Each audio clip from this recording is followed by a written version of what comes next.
સટવાણથી અમે આવીએ છીએ. અમને 3 દિવસે અહીંયા રોકડ થઈ ગયેલા છે, પણ હજુ ખાતરનો મેળ નથી ખાતો.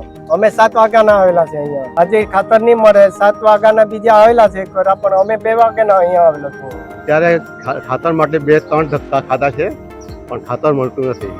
ખાતર મળવા માટે અમે સવારથી સાંજના 2-3 વાગ્યાના અહીં હાજર છે.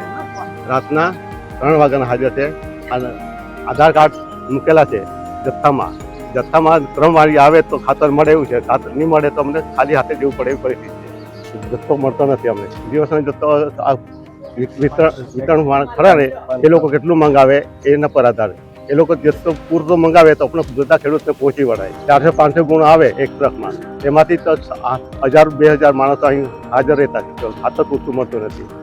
એના માટે ખાતર પૂરતું મળે એવું જગાઈ અધિકારીએ કરવું જોઈએ. તેમાં એક ખેડૂતને 2 ગુણ આપે. 2 ગુણમાં તો ખેડૂતને 4-5 ગુણ જોઈએ, તેની જગ્યાએ 2 ગુણ મળતી હોય તો અમે ખેતી કઈ રીતે કરીએ?